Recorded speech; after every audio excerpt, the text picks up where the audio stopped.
Hey guys, coming at you with another video, a little bit different than usual. I've never done a video like this on this channel, technical video, but the reason I'm doing it is because I just got the new Panasonic GH5s. Panasonic asked to sample it for them to post the results on my channel, and that is what I'm doing right now. Just kidding. No, but the Panasonic GH5s was just unveiled at a tech show yesterday, and a bunch of YouTube creators have come out showing sample footage of it and all that type of stuff. Now, you can pre-order it, but you can't buy it yet. I think it's coming out in a month or so. I don't know, but I'd gotten home from work and I completely forgot they were doing that on the 9th. And I'd been waiting for it. I was so excited and I forgot. So I went online and I looked up the GH5s just because I've been looking it up like daily to see if, check for new information. And all this stuff popped up and I was like, oh my gosh, that's today. And it was a bit of a disappointment. Number one, it looks like the dynamic range, 14 stops, is only for stills, and in video it looks like we're only getting 12 stops. The one positive note is highlight roll-off does appear to be significantly improved, and furthermore, we probably have more room to play with the shadows, to bring up the shadows in post. We weren't really able to do that much on the GH5 because it's such a noisy sensor, but because the GH5s is so clean, I'm thinking it means we can bring up shadows more in post, which is better dynamic range. So that's a really good thing if that's going to be the case. I don't know. People aren't posting the test footage I want to see. Now the low light is really impressive. Don't get me wrong. It's amazing. The GH5s is a micro four thirds camera, and it's now probably the best low light camera on the market. Who would have thought that could happen? 6400 ISO, the color accuracy and tone is better than an A7S II at 6400 ISO, and it's just as clean. So in some ways, it's beating an A7S II, which is the king of low light. Now, once you go above 12,000 ISO, yeah, then it drops, and the A7S II is way better. But who needs to go above 12,000 ISO? And the GH5 does 12,000 ISO pretty well. So it's a great option for low light.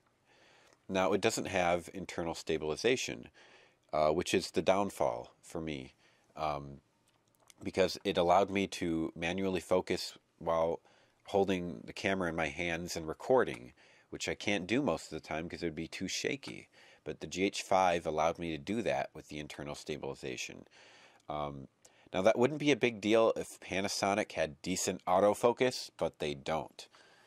Because then I could mount it on a gimbal, a little, handheld gimbal, and get good steady shots while being in focus. But you can't manually focus on a gimbal, and Panasonic autofocus sucks. Look, Panasonic, get better autofocus. We don't need Canon autofocus. We don't need Sony autofocus. Just get something decent and usable. It doesn't have to be the best.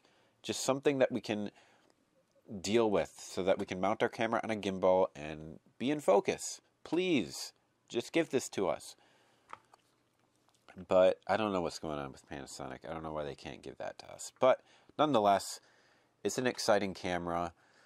I'm sure we'll see Sony come out with one of their own cameras this year that features this new high-tech sensor. It is a Sony sensor that they sold to Panasonic. So I'm sure Sony will come out with an APS-C version of it, and it will be incredible, I'm sure. So I'll be waiting on that. Probably won't buy it. I'll probably be sticking with the Panasonic. I don't know if I'm going to buy the GH5s, though. I really don't know. If it had autofocus, good autofocus, I would have got it. If it had internal stabilization, I would have got it. But it doesn't have either. So I don't know if the low light is enough for me.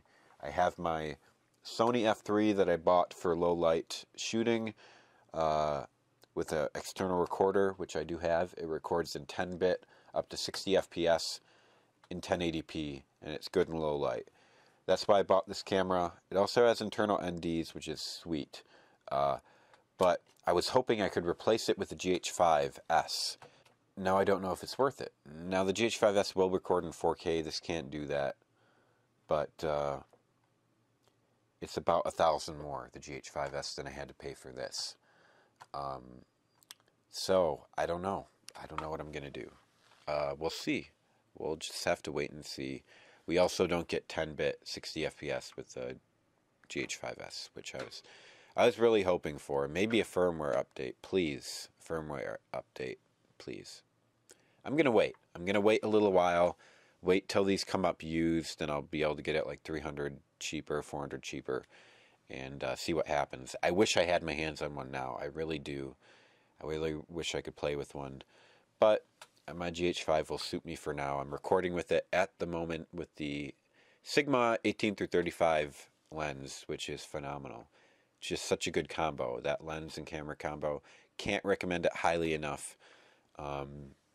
If you don't mind manual focusing, it's phenomenal.